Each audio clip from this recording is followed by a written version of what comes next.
예, 안녕하세요.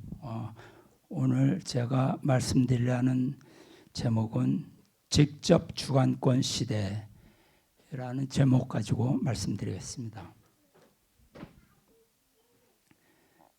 참 아버님께서는 우리가 받을 축복을 중생 축복, 부활 축복, 영생 축복 이렇게 말씀합니다. 3단계의 축복을 받는 것이죠. 그런데 우리가 참 아버님 제세 시에 아버님께 허락받은 축복은 중생 축복과 부활 축복이었습니다. 그리고 마지막 영생 축복은 기원절에 참 부모님으로부터 받게 예정되어 있었습니다. 그러나 한 시어머니가 참 아버님을 배신함으로 참 부모님의 완성 축복식이 불가능하게 되었습니다. 그래서 완성 축복식은 연장되었고, 연장됨에 따라서 우리는 그 아버님으로부터 마지막 영생 축복을 받을 수 없게 되었죠. 그래서 참 아버님께서는 당신의 섭리를 3대 왕권으로 남기셨고 연장시키셨지만 한시 어머니가 3대 왕권의 후계권을 찬탈했습니다. 그래서 한시 어머니는 독생녀를 선언하고 참 아버님을 부정하고 천정궁에 하늘 부모님이라는 사탄을 모셔서 섬기고 있습니다. 기원절은 참 아버님이 배제된 채 진행되었습니다. 아버님은 그토록 기다리신 기원절이지만 기원절의 주인공이 성화하심으로 말미암아 그 기원절은 껍데기 기원절, 아무런 소용이 없는 그러한 기원절이 되어버렸고, 그 기원절에는 한시 어머니를 독생녀로 모시는 여자 황제 등극식으로 변질되었습니다. 하나님 대신 하늘 부모님이란 사탄이 주관하는 행사로 변질되었습니다. 기원절 전에 독생녀는 참 아버님의 혈통을 사탄에게 바치기 위해서 대신자에게 독생녀를 하나님으로 받들기를 요구했습니다. 자신을 하나님 그리고 독생녀로 모시면 모든 권력과 부귀 영화를 주겠다고 대신자에게 유혹했습니다. 그러나 복귀된 가인 아벨은 참 아버님을 배신하지 않고 독생녀의 요구를 거절했죠. 여기에 이제 분노한 한 시어머니는 가인과 아벨을 천정궁에서 쫓아내었습니다. 이 같은 상황에서 참 아버님의 성령이 가인과 아벨 그리고 3대 왕권을 광야로 인도하셨습니다. 3대 왕권이 천정궁을 떠나서 광야로 분립함으로 인해서 참 아버님의 섭리를 지킬 수가 있었습니다.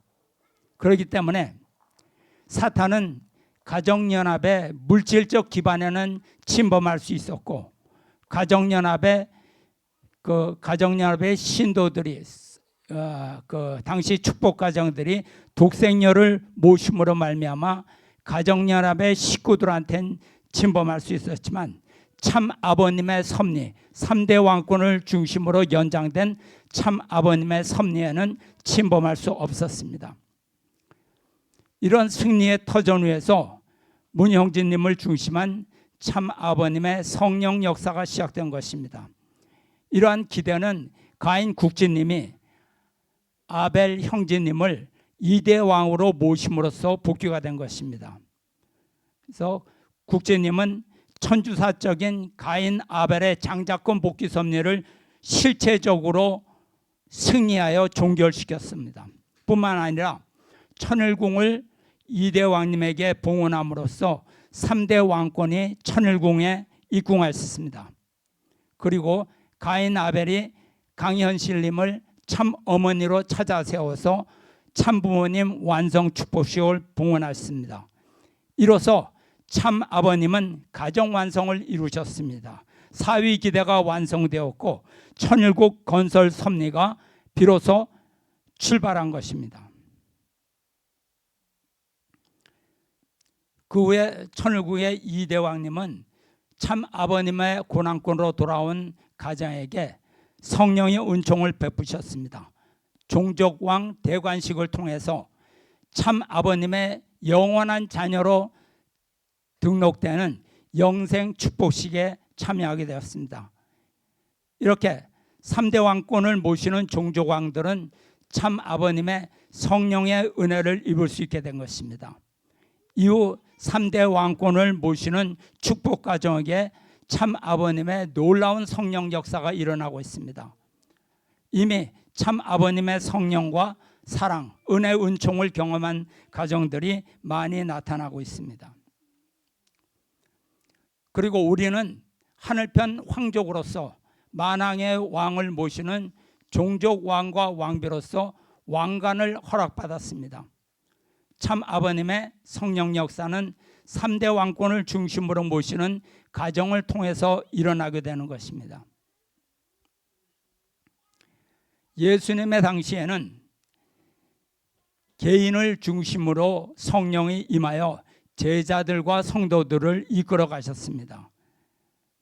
그러나 천상의 참 아버님의 성령은 3대 왕권을 통해서 종족 왕과 왕비에게 나타나시는 것입니다.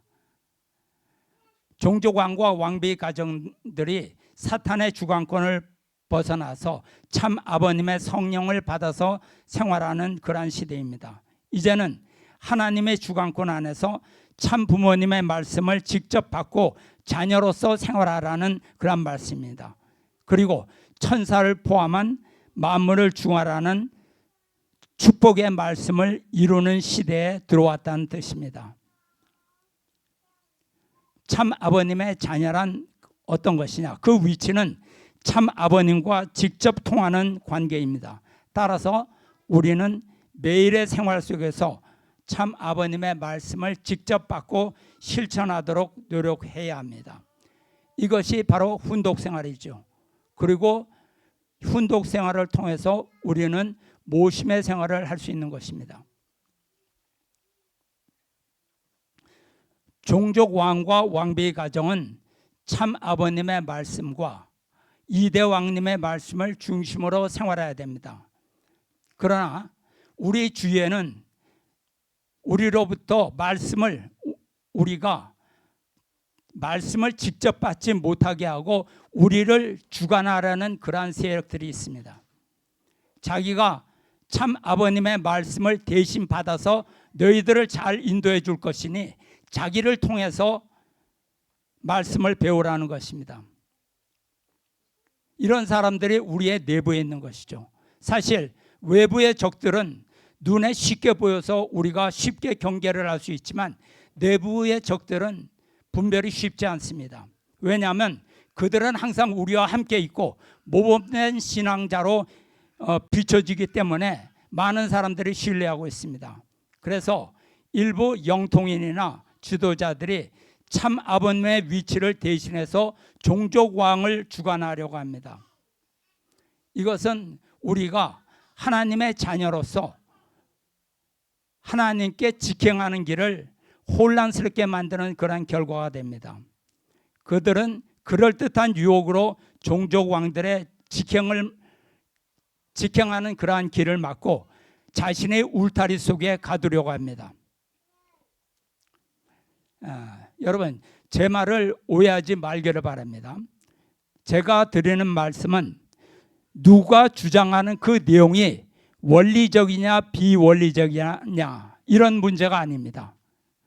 이 문제는 누구가 주장하는 그러한 내용이 은혜가 있느냐 없느냐의 문제가 아니에요. 그렇게 생각하는 사람 좀 있습니다. 우리는 완성된 인격을 가지고 있지 않습니다. 따라서 비원리적인 생각을 할 수도 있습니다. 은혜가 없는 말과 행동도 할 수가 있습니다. 그렇지만 우리가 참 부모님과 3대 왕권의 주관권 안에 있다면 그것은 크게 문제가 될 거 없습니다. 후에 깨닫고 고치면 되는 것입니다. 우리가 우리 자녀 문제를 한번 생각해 보면 이해하기가 쉽죠. 자녀는 실수할 수가 있잖아요. 그러나 부모를 떠나서 다른 사람의 유혹을 따라간다면 문제가 심각해지죠. 그가 옳은 소리를 한다 그래서 그를 따라간다, 부모를 떠나서 그를 따라간다, 이러면 이게 심각한 문제입니다. 뭐가 문제냐?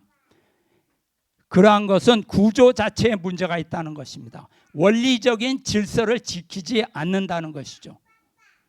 종족 왕과 왕비가 참 아버님과 3대 왕권의 말씀보다 인간의 가르침을 자기 중심에 둔다는 거죠. 이것이 문제라는 것입니다. 종족 왕과 왕비는 참 아버님의 말씀을 직접 받고 하나님의 주관권 안에서 생활해야 합니다. 종족 왕과 왕비가 참 부모님의 말씀을 중심 삼고 주인의 자리, 왕의 자리로 나아가야 되기 때문입니다. 그럼에도 불구하고 스스로 자기 자리에서 내려와서 인간의 주관권 안으로 들어가려고 하는 것이, 그것이 문제입니다. 여러분, 타락이 무엇입니까? 하나님의 자녀가 하나님의 직접 주관권을 떠나서 다른 존재의 주관을 받은 것입니다. 이것이 타락입니다. 다시 제가 말씀드립니다. 제 말을 오해하지 마십시오. 은혜로운 말씀이 있으면 배우고 깨달음을 얻는다는 것은 좋은 일입니다. 그 말씀을 부정하는 것이 아닙니다. 그러나 어떤 말씀이라도 인간의 말씀은 보조적인 역할을 해야지 그것이 중심이 되면 안 된다는 말씀입니다. 우리는 중심 존재의 가르침과 상반되는 그런 말씀이 있으면 절대 그것을 받아들이면 안 됩니다. 우리 주변에 어떤 사람은 강현실 참 어머니가 임시적으로 참 어머니의 위치에 있다고 주장합니다.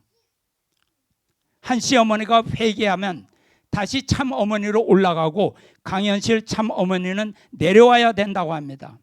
여러분, 이거는 악령의 농간입니다. 이것은 참 부모님의 완성 축복식을 임시 축복식으로 부정하고 완성된 사위 기대를 임시 사위 기대라고 부정하겠다는 그런 뜻입니다. 또 한 시어머니는 이대왕님을 낳으신 분이니 우리들은 비판하면 안 된다고 주장합니다. 제가 분명히 말씀드립니다. 한 시어머니의 타락을 심판하신 분은 우리가 아닙니다. 참 아버님과 가인 아벨 참 자녀님입니다. 우리는 3대 왕권의 섭리를 따르는 사람들입니다. 우리가 한시 어머니의 타락을 비판하는 이유는 독생녀를 따르는 사람들을 구원하기 위해서입니다. 이와 같이 악령은 항상 정면으로 나서지 않고 은밀히 뒤에서 감정을 앞세워서 사람들을 유혹합니다. 이런 주장은 3대 왕권의 정통성을 부정하는 것이죠. 저는 사실 이들이 성전 소속이라고 생각하지 않습니다. 이것은 악령의 장난이 아니면 가정연합이 몰래 심어놓은 사람에겠죠. 그들은 3대 왕권이 분립하여 승리하신 광야 섭리를 부정하고 독생녀를 옹호하는 집단입니다. 참 아버님과 3대 왕권의 완성된 섭리를 임시적으로 땜질한 섭리로 부정하려는 사탄의 농간입니다. 성경에서는 이와 같은 사람을 가라지라고 했습니다. 밭에 씨를 뿌려 놓았는데 종들이 보니까 거기에 가라지가 자라고 있어요. 그 틈새. 그러니까 주인에게 보고합니다. 이 밭에 가라지가 있는 것이 이게 어쩐 일입니까? 저희들이 이걸 가라지를 뽑아버릴까요? 그러니까 주인이 그대로 두어라. 밤새 그 원수가 와서 이것을 뿌려 놓았구나. 그렇지만 이것을 뽑아내면 좋은 그 우리가 뿌려 놓은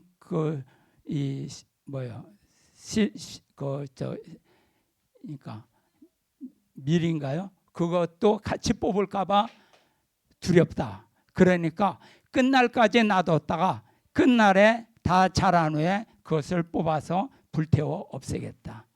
이런 말씀이 있죠. 마태복음에 있습니다. 그뿐만 아니라 일본에서도 이런 일이 있습니다.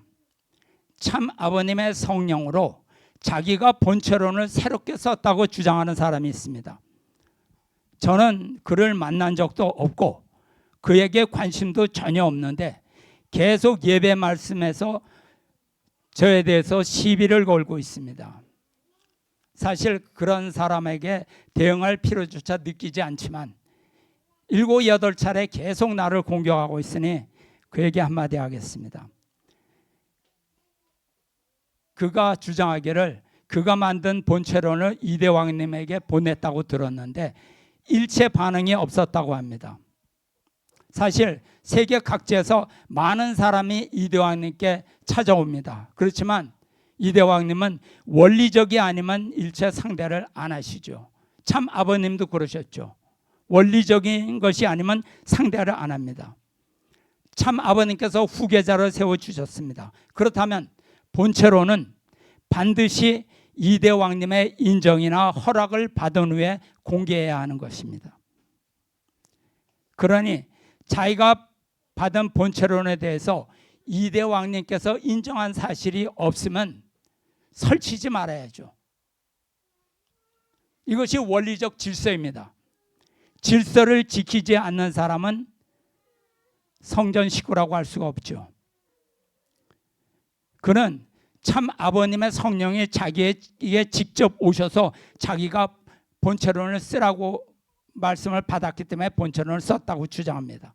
그러면서 자기 조직을 자꾸 만들고 있어요. 우리는 그가 주장하는 문제의 핵심을 분명히 알아야 됩니다. 문제의 핵심은 그가 주장하는 본체론의 내용이 맞느냐 틀리냐는 아닙니다. 그거는 후의 문제죠. 그리고 그가 주장하는 그 본체론에 은혜가 있느냐 없느냐도 아닙니다. 우리는 그것에 대해서 관심을 가질 필요도 없을 뿐만 아니라 그것은 중요한 문제도 아닙니다. 그렇기 때문에 그의 말이 맞는가 틀리는가에 집중하면 안 됩니다. 사람의 주장은 맞을 수도 있고 틀릴 수도 있습니다. 그것은 중요한 문제가 아니죠.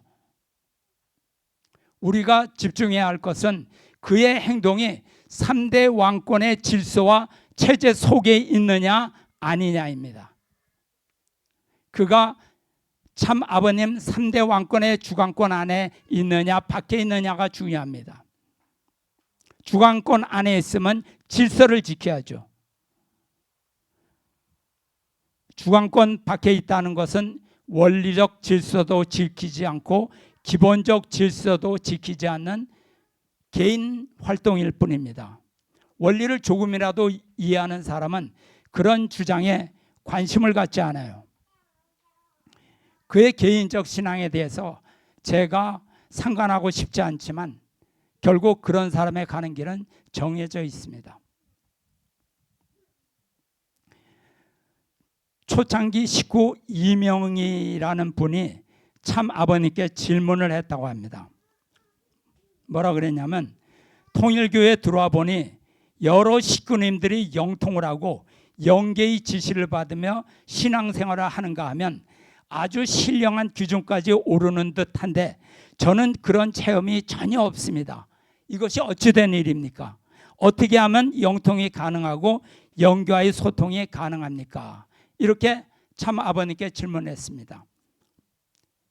참 아버님께서는 사람에 따라 신앙생활하는 형식이 다르다. 지적인 사람은 더디고 느리고죠. 정적인 사람은 영통을 쉽게 하지만 이지적인 사람은 논리적으로 지능으로 모든 것을 깨달을 수 있으니 영적 체험은 하지 않아도 이해가 가능한 것이다. 그러나 이지적이지 못한 사람은 영계에서 직접 가르쳐 줄 수밖에 없으니 그런 것이다. 그러므로 염려할 것이 없다. 오히려 영계의 직접 가르침을 받는 사람이 그 대신 지상에서 스스로 받아야 할 탕감 조건이 있는 것이다. 이렇게 위로해 주셨습니다.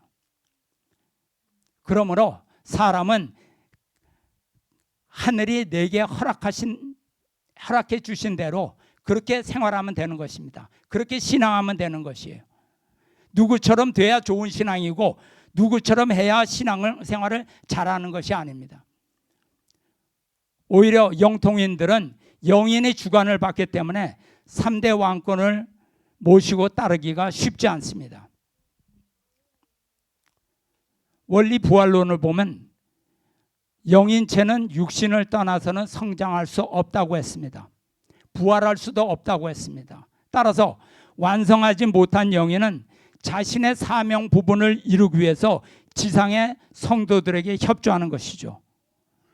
영인은 지상의 육신을 찾아서 협조함으로써 자신의 목적을 이루려고 합니다. 이것을 영인의 재림부활이라고 하죠. 그러나 영인의 목적과 3대 왕권의 섭리가 일치하지 않습니다.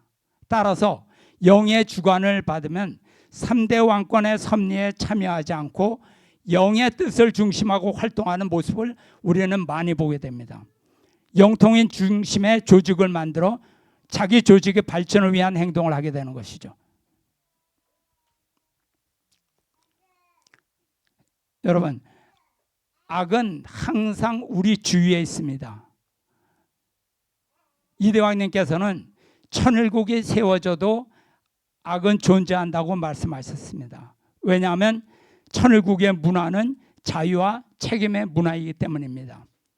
생처리 교회에 어떤 영통인 집단이 와서 전도 활동을 한 적이 있습니다. 그때 식구들이 걱정을 해서 왕님께 보고를 했어요. 그때 왕님은 뭐라 했냐면 그냥 두라고 그랬습니다. 왜냐? 천일국 시민에게는 선택의 자유가 있기 때문입니다. 그리고 그 선택에는 반드시 자신의 책임이 따르는 것입니다. 그들의 유혹에 넘어가는 사람이 선택을 잘못하는 것입니다. 그리고 그가 선택한 결과에 대해서 책임을 져야 하는 것은 오직 그 자신입니다. 그가 종족왕과 왕비의 위치를 지키느냐 아니면 빼앗기느냐, 이것은 이대왕님이 간섭하지 않습니다. 만약 그의 선택에 간섭하면 천일국 시민의 자유를 무시하고 그를 종으로 대하는 것이 되기 때문입니다. 따라서 우리는 참 아버님과 이대왕님의 말씀을 기준으로 판단하고 생활해야 실족하지 않습니다.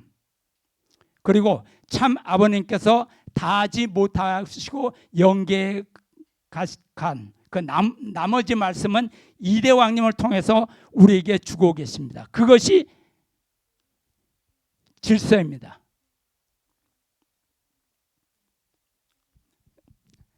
하나님께서는 아담 해와의 타락 가능성을 알고 계셨지만 타락 행위를 간섭하지 않으셨어요. 그리고 천사장을 불러다가 해와를 유혹하지 말라고 경고도 주지 않았습니다.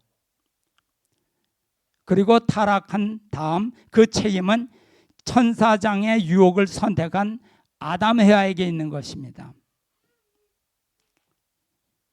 다른 존재에게 책임을 전가한다고 타락의 죄가 없어지는 것이 아닙니다. 하나님은 천사장에게 계명을 주시지 않았어요.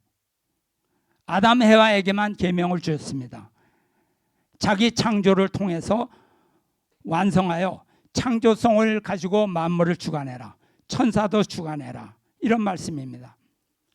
참 아버님 역시 한시 어머니의 타락 가능성을 예상하셨지만 참 어머니의 책임 분담에 간섭하지 않으셨어요. 경고를 주실 수는 있지만 그렇게 하면 안 돼, 이렇게 해야 돼, 이렇게 직접 간섭을 안 하셨습니다. 한시 어머니의 인간 책임 분담을 간섭하면 참 어머님의 완성으로 가는 길을 막기 때문입니다. 이런 과정에서 한씨 어머니는 자유를 잘못 선택했죠. 잘못 사용했죠. 참 아버님의 경고를 무시하고 주관권을 떠났습니다. 결국 한씨 어머니는 누시엘의 유혹을 선택하고 그와 하나 됨으로써 참 어머니의 위치를 떠났습니다. 그리고 지금은 심판을 받고 있습니다. 이것이 원리예요. 그러므로 완성으로 가느냐 타락으로 가느냐는 이것은 오로지 자신의 선택입니다. 하나님이 막아주지 않으세요. 그렇기 때문에 우리는 참 아버님의 훈독 말씀과 이대 왕님의 가르침을 떠나면 안 됩니다. 아무리 은혜로운 말씀이라 하더라도 훈독 말씀보다 사람의 말씀을 중심으로 삼으면 비원리가 됩니다. 하나님과 인간 사회에 천사장이 들어오도록 허락하여 그의 말을 중심이다. 오직 자신이 참 아버님과 3대 왕권의 말씀을 중심 삼고 자유의지로 완성의 길을 가야 합니다.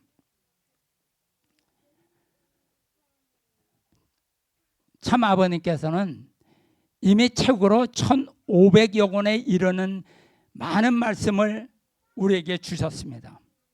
그리고 우리에게는 성경 말씀도 있어요. 또 그 이대 왕님께서도 많은 말씀을 주셨어요.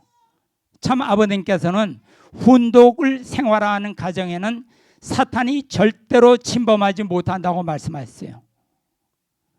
우리가 평생 훈독해도 1500여 권이 넘는 그런 말씀을 그거 다 배울 수 없을 정도로 시간이 부족한데 왜 인간의 말씀을 중심으로 두려고 하나요?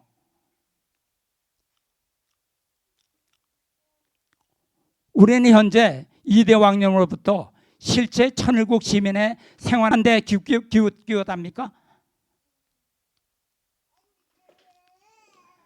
타락이 어떻게 해서 일어났느냐? 하나님께서 직접 주신 말씀을 따르지 않고 사탄이 재해석한 말씀을 믿고 따른 것입니다. 참 아버님의 말씀을 직접 받지 않고 다른 존재에 의지하고 주관받으면 그의 종이 되는 것입니다. 왕관을 빼앗기는 것입니다. 아무리 은혜롭고 옳은 말씀이라고 생각되더라도 인간의 말이 하늘의 말씀보다 앞에 두면 안 됩니다. 그 틈 사이로 사탄이 침범하는 것입니다. 왜냐? 천일국 주인 우리 가정은 참 아버님과 3대 왕권의 직접 주관권에 머물러야 하기 때문입니다. 여러분, 가정맹세를 자세히 음미해 보십시오. 가정맹세는 하나님과 참 부모님과 우리의 관계에 대한 맹세입니다. 천일국 주인 가정의 삶에 대한 교과서입니다. 우리의 삶을 하나님과 참 부모님으로 직접 연결해 주는 그런 말씀입니다. 인간 아무개를 중보로 하여 하나님과 참 아버님 앞으로 나아가는 말씀이 아니에요. 그런데 가정맹세는 열심히 암송하면서 왜 실제 행동은 다르게 생활합니까? 우리 성전 식구에게 중보자는 오직 재림 그리스도 참 아버님과 후계자 2대 왕님입니다. 성경 디모데전서 2장 5절 보면 예수님의 말씀이 있습니다. 하나님은 한 분이시오 또 하나님과 사람 사이의 중보자도 한 분이시니 곧 사람이신 예수 그리스도라. 우리가 신앙생활에서 아벨적인 존재에게 가르침을 받는 것은 우리의 영적인 성장에 도움이 됩니다. 그러나 스승과 제자의 관계는 보조적인 역할이지 그것이 중심이 되면 오히려 성령의 감화 감동을 맡게 되는 것이죠. 그리고 나의 신앙을 타인에게 의지하면 자율적인 영적 감흥력이 소모됩니다. 그래서 우리가 성령을 감지하지 못하게 되는 것이죠. 결과적으로 하나님과 참 부모님보다 인간적인 유혹과 그 질서에 민감하게 반응하게 되는 것입니다. 이에 대표적인 사례가 가정연합과 곽그룹입니다. 한 시어머니가 청평 무당에게 의지하여 참 아버님을 배신하고 가인과 아벨을 모함하여 추방했습니다. 곽그룹도 참 아버님의 뜻보다 자기 지도자의 권위나 조직의 질서를 더 중요시하다가 반란을 일으켰어요. 결국 참 아버님과 3대 왕권을 부정한 조직은 악의 주관권으로 빠지는 것입니다. 이것은 2대 왕님의 완성된 중보자 사역을 부정하고 다른 존재로 대체하는 그러한 오류에 빠지는 것이죠. 예수님은 그 당시 유대교 지도자들에게 의한 수직적 위계 질서를 강하게 비판하셨습니다. 마태복음에 보면 너희는 랍비라 칭함을 받지 말라. 너희 선생은 하나요 너희는 다 형제니라. 랍비라는 뜻은 선생이라는 뜻이죠. 그러니까 오직 선생은 하나요 너희들은 다 형제다. 이런 말씀하셨어요. 이 말씀은 모든 성도는 평등하며 예수님 한 분만이 참된 권위와 가르침의 근원이라는 말씀입니다. 그리고 십자가상에서 예수님이 돌아가시는 그 순간 성전의 휘장이 위에서 아래로 찢어졌다고 저 성경에 기록되어 있습니다. 이것은 지성소와 성소 사이에 가려졌던 벽이 무너졌다는 것을 의미하는 것이죠. 즉 성도들이 하나님께 직접 나아갈 수 있는 길이 열렸다는 것이죠. 이전에는 오직 대제사장만이 지성소에 들어갈 수 있었지만 이후로는 누구든지 예수님의 이름으로 직접 하나님의 사랑과 주관을 받을 수 있게 되었다는 것을 의미합니다. 그러므로 우리 가정이 참 아버님의 성령 안에서 살아가기 위해서는 말씀을 직접 받아야 됩니다. 참 아버님께서 천일국을 선포하시고 출발하셨습니다. 그리고 천일국 시민에게 훈독 생활을 명하셨어요. 종족 왕과 왕비의 가정은 하나님의 왕국 천일국에 입적하기 위한 심정과 절대성의 훈련장, 이것이 우리의 가정이죠. 따라서 우리가 3대 왕권을 모시는 가정이 되면 참 아버님의 직접 주관권 안에 있는 것입니다. 다른 사람을 섬긴다. 그러면 그는 사탄의 주관권이에요. 하나님의 주관권 아니면 사탄의 주관권이죠. 직접 주관권 시대는 영적으로는 참 아버님의 성령을 받고 실체적으로는 3대 왕권의 주관을 받는 시대입니다. 그러므로 3대 왕권을 떠나서는 참 아버님의 성령이 찾아오지 않습니다. 3대 왕권을 모시는 종족 왕과 왕비의 가정에게는 참 아버님의 성령이 역사하여 하나님의 주관권으로 인도하십니다. 예, 이상입니다. 감사합니다. 기도드리겠습니다. 사랑의 아버지 하나님, 오늘 저희들을 일깨워 주시는 이러한 말씀을 허락하여 주심에 감사드립니다.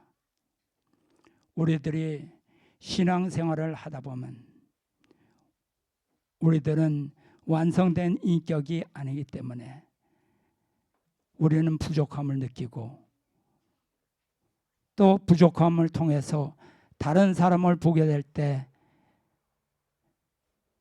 존경과 그에게 기대고 싶은 그런 마음이 우리들에게 많이 일어나고 있습니다. 그렇지만 우리가 참 아버님께서 주신 훈독 말씀과 또 천일국 이대 왕님의 주신 우리 천일국 실제 시민의 생활에 관한 그러한 말씀을 저희들이 잘 받아서 그 말씀을 중심으로 저희들이 배우고 익혀서 참 부모님과 3대 왕권을 모시고 따르는 우리 성전 식구들이 되어지길 바랍니다. 타락이란 하나님과 우리 사이에 다른 존재가 들어옴으로 말미암아 우리가 하나님과의 관계를 끊고 다른 존재와의 관계를 갖게 된 것이 하나님을 떠난 결과가 되었고 우리는 타락하게 되었습니다. 이제 저희들이 참 아버님께서 오셔서 모든 것을 재림 그리스도의 모든 사명을 완성 완결 완료하셨으니 또 그의 모든 권한을 대신자, 상속자, 후계자에게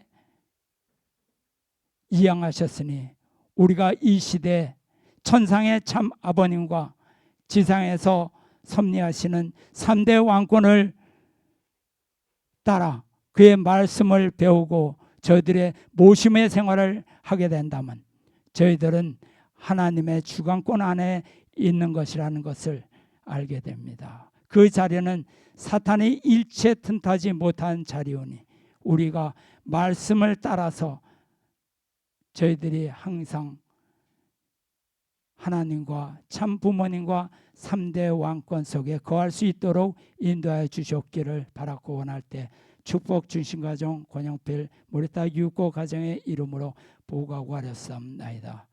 감사합니다. 아주